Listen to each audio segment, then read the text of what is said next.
ಮೆಂತ್ಯದಿಟ್ಟು ಮಾಡೋಕ್ಕೆ ಫಸ್ಟಿಗೆ ಕಡಲೆಬೇಳೆನ ಒಂದು ಗ್ಲಾಸಲ್ಲಿ ತಗೊಂಡು ಅದನ್ನು ಕೆಂಪಗಾಗೋವರೆಗೂ ಹುರಿಬೇಕು. ನಿಧಾನವಾಗಿ ಹುರಿಬೇಕು, ಜಾಸ್ತಿ ಜೋರಲ್ಲಿ ಇಟ್ಕೊಂಡು ಹುರಿಬಾರ್ದು.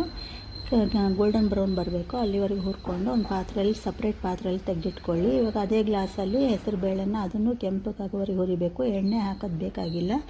ಅದೇ ಮತ್ತು ಗ್ಲಾಸಲ್ಲಿ ತೊಗೊಂಡು ಉದ್ದಿನಬೇಳೆ ಅದನ್ನು ಹುರ್ಕೊಂಡು ಅದು ಗೋಲ್ಡನ್ ಬ್ರೌನ್ ಬರೋವರೆಗೂ ನಿಧಾನವಾಗೇ ಹುರಿಬೇಕು, ಅರ್ಜೆಂಟ್ ಮಾಡಬಾರ್ದು. ನಿಧಾನವಾಗಿ ಹುರಿದು ಈ ಬಣ್ಣ ಬಂದರೆ ಸಾಕು. ಇವಾಗ 2 ಅರಿಶಿಣದ ಕೊಂಬನ್ನು ತೊಗೊಂಡು ಅದನ್ನು ಕುಟ್ಟಿ ಇಟ್ಕೊಳ್ಳಿ. ಅರಿಶಿಣದ ಪೌಡ್ರ್ ಹಾಕ್ಬೋದು ಬೇಕಿದ್ದರೆ.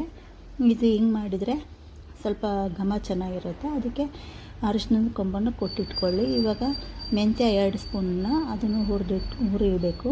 ಹುರಿದಾದ್ಮೇಲೆ ಇವಾಗ ಅರಿಶಿಣದ ಕೊಂಬನ್ನು ಅದನ್ನು ಸಿಮ್ಮಲ್ಲಿ ಇಟ್ಕೊಂಡು ಸ್ವಲ್ಪ 1-2 ನಿಮಿಷ ಹುರಿದ್ಬಿಟ್ಟು ಅದೇ ಪಾತ್ರೆಗೆ ಹಾಕ್ಕೊಳ್ಳಿ.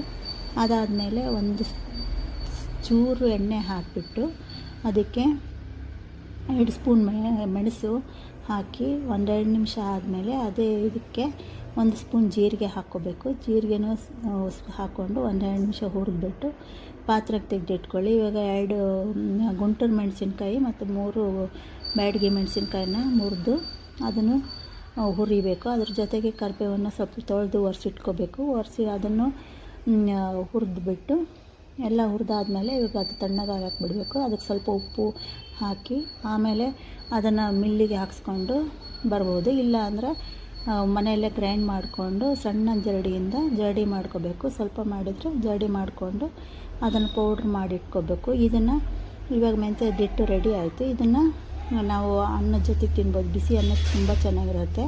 ಅವಲಕ್ಕಿ ಆಮೇಲೆ ಮೆಂತ್ಯ ಗೊಜ್ಜು ಮಾಡಿಕೊಂಡು ಪೊಂಗಲಿಗೆ ತಿನ್ಬೋದು. ಇದು ಆರೋಗ್ಯಕ್ಕೂ ಒಳ್ಳೆಯದು, ಡಯಾಬಿಟಿಸ್ ಪೇಷಂಟಿಗೆ ಒಳ್ಳೆಯದು. ಇದು ಮಾಡಿಟ್ಕೊಂಡ್ರೆ 1 ತಿಂಗಳ ತನಕ ತಿನ್ಬೋದು.